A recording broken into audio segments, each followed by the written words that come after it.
So yung mga katimba, grabe, nagugulat lang ako. Hindi rin ako siguro magpatalo. Kasi nga, si paano mo nasabi, akala ko ganun-ganun lang sa sip-sip din pala. Kasi unang-una, ayun oh, nagpatato siya ng wolf na may bulaklak. Anong ibig sabihin yan? Paano mo nasabi?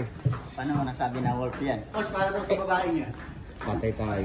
May bulaklak yung wolf po. Kaya ka ng wolf na may bulaklak. Kap. Anong masabi mo ngayon na ikaw matinding pagpasip-sip din pala si paano mo nasabi? Siguro sabi ni Panis.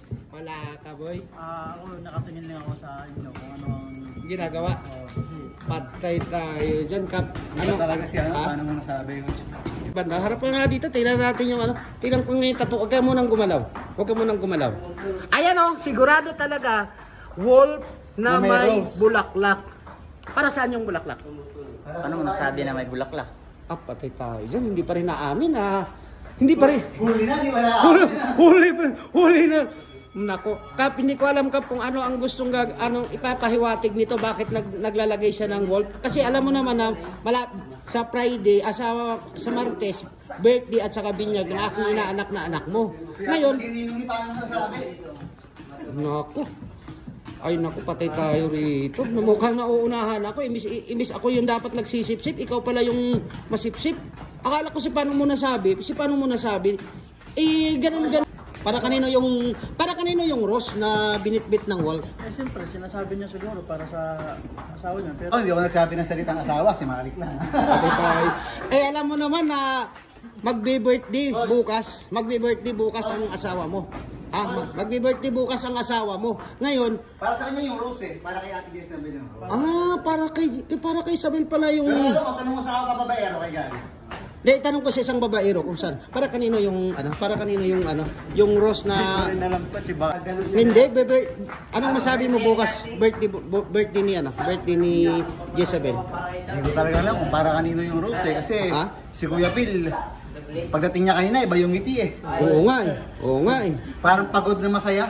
Patay tayo dyan. Yung ngitian niya, pagod na masaya Hindi ko masabi ko kung para kanino. Yun lang. Pero, alam mo, birthday bukas ni Jezebel, Ay, happy birthday sa'yo, miss na namin dito. Iyon na nga. Punta ka na ulit. Miss ka na namin. Hindi kompleto ang team mag-grabe yung pag wala ang miss namin. Yes, yan ang muse namin. Stoy. Para sa muse ba natin yan? Ilananaw ka mo na, gumalaw. Yung rose na yan, para sa muse ba natin yan? Paano mo nasabi? Ha? Ay, di makasagot! Ha? Ano? Paano mo nasabi na para sa kanya? Is kanya talaga yan.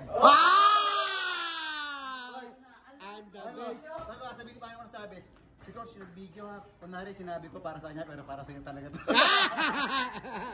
Lapit. Grabe, may mga ganyan pala na diskarte si paano mo nasabi. So, yan lang. At saka, ulitin ko. Pakita mo ulit. Napaka-sweet naman ni paano mo nasabi. Dahil birthday bukas ng kanyang mahal sa buhay na si Jezebel. Yung rose niya, pinakagat niya sa wolf. Bukas siya na may kagat. Siya na may kagat bukas. Ayun oh. Birthday bukas niya Ate Jess mo. Happy birthday, te. Ayun. Te, happy birthday. Salamat na naging parte ka namin sa career. Mabuhay ka hanggat gusto mo, te. Bigyan ka ng mabang buhay. Ikaw. Te, happy birthday, te. Wala lang. Yun lang. Nakakilakot sa wag na sa video na lang. Okay, sige. Okay. Happy birthday ba? Yun lang muna.